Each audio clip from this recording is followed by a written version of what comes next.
So Minnesota took a quarterback. I think we all expected them to take one, and specifically with Mond, they were kind of rumored a lot around him. There were some late ones about Justin Fields. I saw a lot about Kellen Mond, and here we are, 66, Kellen Mond time. And is he the quarterback of the future? That is the new question. And I can't say for sure because spending a third round pick is kind of an interesting investment when it comes to quarterbacks. Um, just because you have guys like Wilson and Montana that went on to be superstar, potentially Hall of Fame, one of them being Hall of Fame. And you also have guys like Nick Foles, Matt Schaub, and Josh McCown, and Jacoby Brissett and Glennon, who kind of like had moments of just being starting caliber quarterbacks for a good chunk.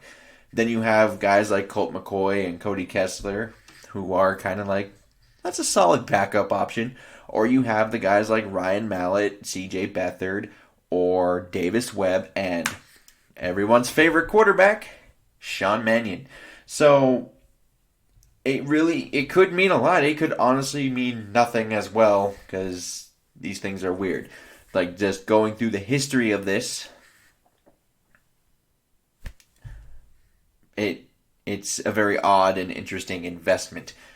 But how does he compare to Kirk in some physical attributes? Now, Kellen Mond is an inch shorter at 6'2", so Cousins is 6'3".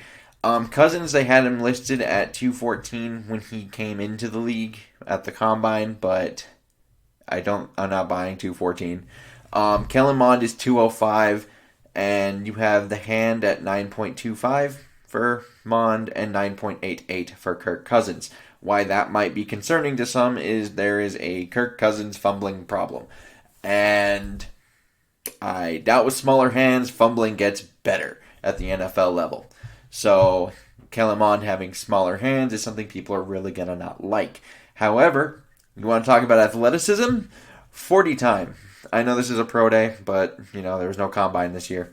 But Kellen Mond ran an unofficial 4.57 compared to Kirk's 4.84. He's obviously much more athletic. So, and just as far as the player goes, Mond is a very interesting player. I think he has all the physical tools you'd want. He's very mobile. He has a very live arm. He has all that college experience that you would like to actually see from quarterbacks you draft.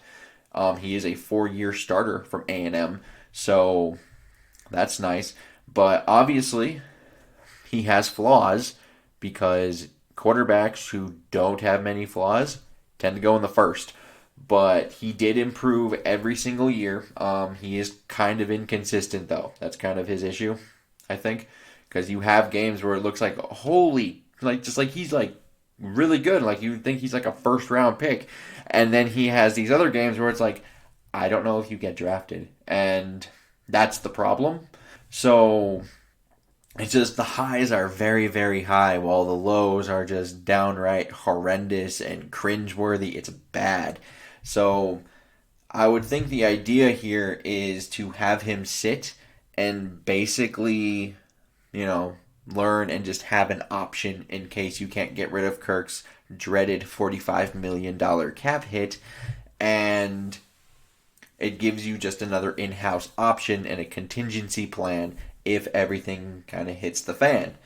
And it obviously would help for him to bulk up a little bit. I think he's really lean, like at 205. Like he doesn't look like he's built to take a lot of NFL caliber hits. I'm a little worried about that, but that is a thing. And the other thing about this is next year's quarterback class, if you know things about these kinds of things, next year's doesn't look nearly as good as this year's. So, and I'm pretty sure even like when we consider all the Rodgers stuff, I don't think Minnesota's going to be bad enough to have like the first, second, or third overall draft pick next year. I don't think they're that, bad. So, yeah, that leaves you with, would you rather have Kellen Mond, if you do move on from Kirk Cousins after this year, who's already had a year within the system, or would you rather have, I don't know, like Keaton Slovis, who's a rookie coming in and has a lot of similar consistency problems, just not nearly as athletic. So I just kind of think this really isn't all that bad because if they have to draft a quarterback next year, there's actually kind of a 50-50 chance Kellen Mond is better than whatever first round quarterback they may be able to draft next year, which is kind of an odd thought, but it is one that I can actually kind of see as a reality. And he is the athletic quarterback most people have wanted. And I do think he prefers to play from the pocket, though. I would like to see the athlete in him come out a little bit more. And I think it's going to be interesting to see if Minnesota tries to utilize that. Maybe there are some sub packages with him. I don't know. But I am going to say this. Kirk is going to continue to be the starter, at least this next season. Kellen Mond has tremendous upside. He's just not nearly consistent enough to actually challenge Kirk Cousins for the starting role this year.